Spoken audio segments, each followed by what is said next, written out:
Como que é o dia a dia para quem acompanha uma senhora cadeirante? É muito difícil. As calçadas estão muito ruins, tá tudo horrível. Na hora que você passa, balança muito também, coisa para ela. É horrível. O que uma cidade do futuro precisaria ter quando a gente fala em trânsito, em mobilidade urbana? Eu acho que deveria ter mais consciência, né? Não é só comigo que sou cadeirante, com várias pessoas, até idosos mesmo, né? Costuma ter carro na calçada, né? Mesa de bar em calçada, não tem como a gente passar, sabe? Eles não dão oportunidade a gente. Acho que a gente está na cadeira, parou de viver. E eu não estou viva. A situação foi em Juiz de Fora, Minas Gerais, uma cidade que desde a década de 80 tem corredores exclusivos de ônibus e que nos últimos anos implantou a regularização do estacionamento, pontos de acessibilidade e integração dos diferentes meios de se locomover. E que mesmo assim ainda tem desafios para facilitar a rotina dos mais de 500 mil moradores. As pessoas e o bem-estar delas estão entre os principais motivos para as discussões envolvendo mobilidade urbana e as cidades do futuro. Mas no Brasil do presente, a meta ainda é desafiadora. Segundo pesquisa do Ministério das Cidades, com mais de 3 mil municípios, apenas 5% já tem um plano municipal de mobilidade pronto. Todos os municípios acima de 20 mil habitantes e outros de interesse turístico situados em regiões metropolitanas são obrigados por essa lei a elaborar os seus planos de mobilidade urbana. Os municípios, para se candidatarem a aportar recursos, por exemplo, do Ministério das Cidades, recursos que sejam do orçamento, eles precisam de apresentar ao Ministério os seus planos de mobilidade urbana.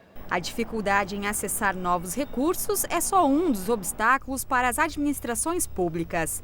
A lei federal está em vigor desde 2012 e dava prazo até abril desse ano para a criação de um plano integrado a outras políticas de desenvolvimento urbano, como habitação, saneamento básico e gestão do uso do solo por parte de moradores e indústrias. Quando você passa para a implementação da lei, ela tem um custo econômico.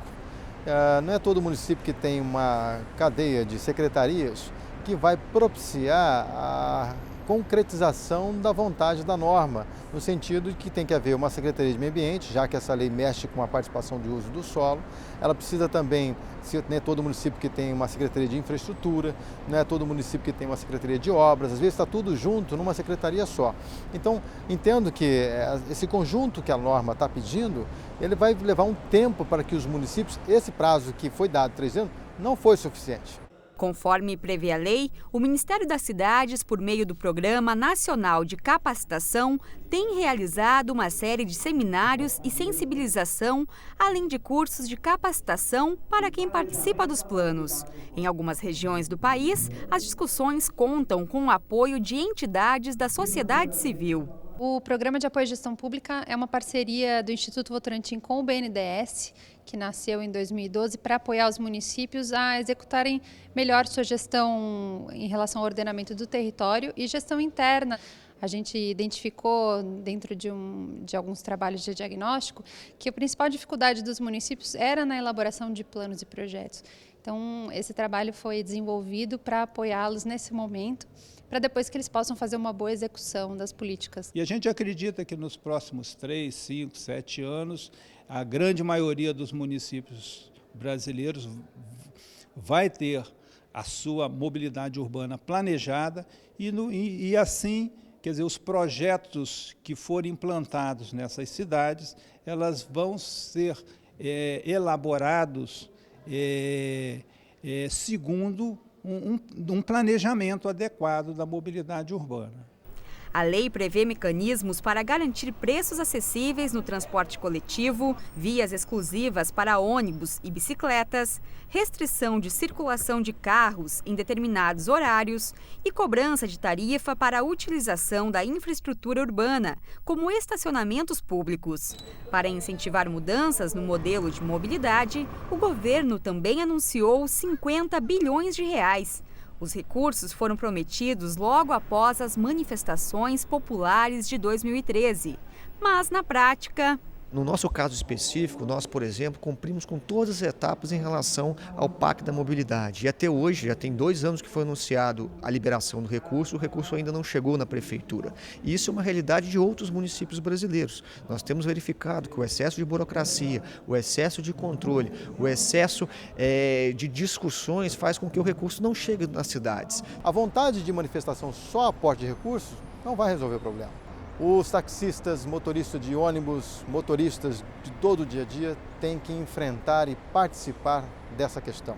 Não pode deixar só o poder público, por vontade do administrador, determinar as rotas. Até porque quem vai sentir mesmo os benefícios, os malefícios da aplicação da lei é o cidadão comum.